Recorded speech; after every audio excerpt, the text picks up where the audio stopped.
Hey guys, this is Jacob Goji here, and today we're going to be reviewing the Playmates Godzilla vs. Kong, Godzilla with Radio Tower. So I got this guy at Walmart for like $10, and not only just I got this figure, I also got the skull crawler as well. Alright, so here we have the box. So the packaging is pretty much the same as the other figures. Right here it says Monsterverse Godzilla with Radio Tower. Here's the front. Here's the side. Here's the other side right here. And here's the back. So on the back it says Godzilla vs. Kong and just the same information.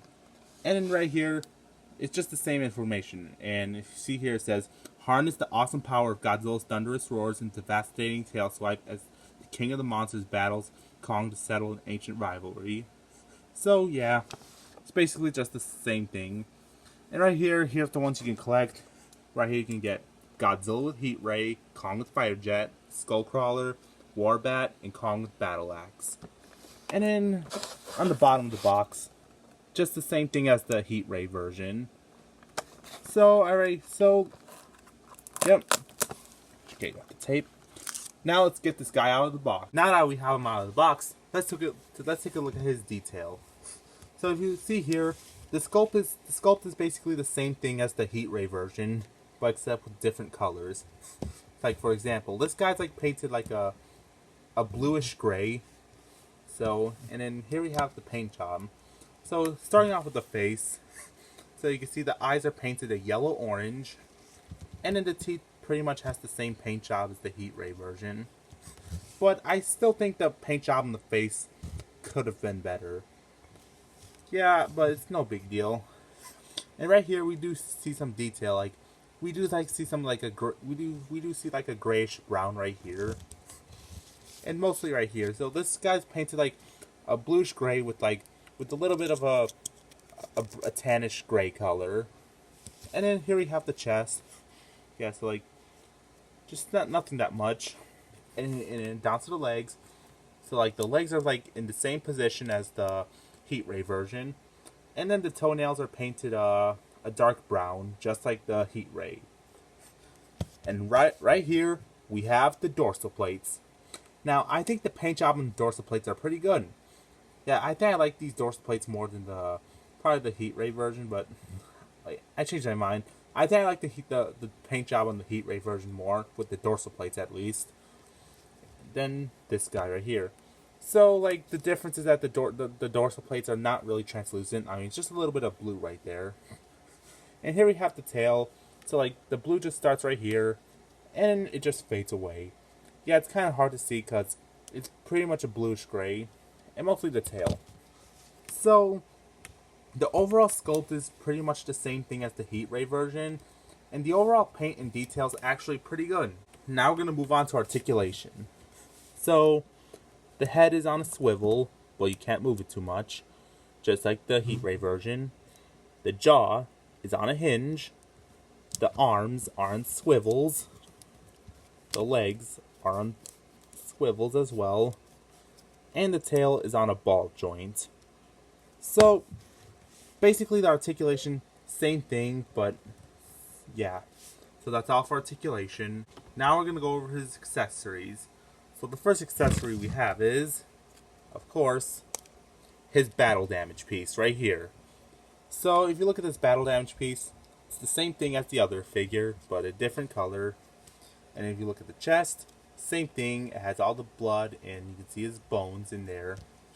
So if you want to put this on, you just squeeze it in. But if you're having a hard time, just maybe warm it up a little bit. So that's the battle damage piece. And last but not least, we have the radio tower. Now the radio tower is like made of this soft plastic, and you can see there's some red painted on there. So to put on the radio tower, so we have Godzilla right here, so you just kind of squeeze it in a little bit. I guess like this. And here we go. Now Godzilla is holding the radio tower. So that's all for accessory. Now here's a comparison between the heat ray version and the radio tower version. As you can see here, it's basically the same sculpt, but except with different colors.